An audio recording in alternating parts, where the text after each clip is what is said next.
want. It is said that the white storks in an Indo-European belief are connected to spring and the beginning of agricultural season. Also, they are seen as bringers of warmth and good weather and the success of crops and the new life of the crops. Even so, the gist of belief remains the same: new life and maintaining of the cycle upon the wings of this majestic white stork and other related animals we talked about. You look at this picture here, you can see what looks like Proto-Indo-Europeans and somebody that looks like Gandalf without his hat on yet, but if you find out the hats and those pointy hats, yeah, that comes from over there. Man, I didn't want to go to part two on this, but let's just finish it off with the last statement as I realize it clipped about 2 minutes early.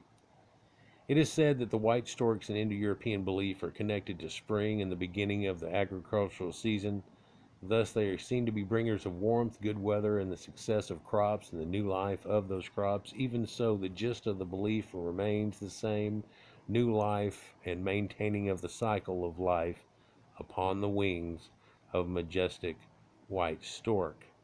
But at one time, it was also geese. At one time, it was also cranes and other related animals. And in the Wayback Machine, we can find it as a vulture, and one could make the symbology and easily understand, with vultures being overhead of death, how that works and how their flying up into heaven worked in ancient symbology.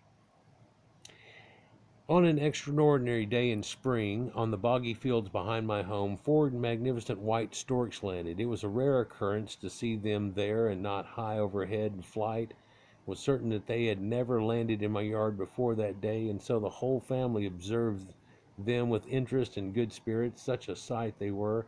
But not long after, we were graced by wonderful news. Our family was going to welcome a new. Well, for someone who loves to preserve the ancient beliefs of our ancestors, this sure came as a wonderful coincidence, huh? And lovely surprise to me. After all, who can answer the many mysteries of our world with any certainty? So, yeah, here he looks like you can see these Proto-Europeans. They got slacks on and so on. But then there's this Gandalf creature that's right there too, without his pointy hat, as I talked about before. And there's this tree, and people wonder about it and everything, and the roots and everything goes on. Well, there's this tree up here. There's this tree in the underworld.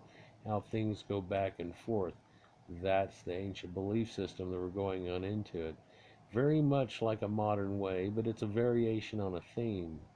Now they've got a new twist on it, don't they? And you can probably see the twist on that idea that goes along with it. This holy mother, Frau Halle, right here, and Mother Nature, the Queen of Heaven, and how it goes back to even cave paintings, goes back to ancient Egyptian art, where one turns into a shadow and loses his soul and looks for the rebirth and the coming of the following day with the sunlight, and all these sun worshiping people that all had this same common thing going on. So that original sun worship came from a time way, way back when. And of course, they dreamed of flight. And in a modern day, we've made airplanes and zoom. We've even gone up into the stars and seen the face of God. But in ancient days, that was looked at as very much different. But then we still, to this day, have that symbology. And whenever you want to know where they are, they're in heaven, and there it is. Where would the underworld be? It's down there. But if you're on top of the world, that's in the bottom hemisphere. It flips and flops. And there were these people, just like these birds, that migrated at one time too. And in ancient days, they migrated around a little bit too and heralded civilization. And in that civilization, everybody's got this same common theme and story that went along with it. And that proves the effect of how ancient this is, but also that there was a common connection way back when. Not in the Tower of Babel time, for it goes way back. For we're looking at things over 40,000 years old here and making connectives, which apparently is from Cro-Magnons way over in France, not hooked up with these Proto-Europeans supposedly. But if you find out where everybody went in 40,000 years to 10, That that's them. And then, well, there's some change done over time, sure, but so he's your cousin now, but then whenever they come back, there they are again. Who? Them or us? Yes. What? Yes. Like, share, and subscribe. Peace.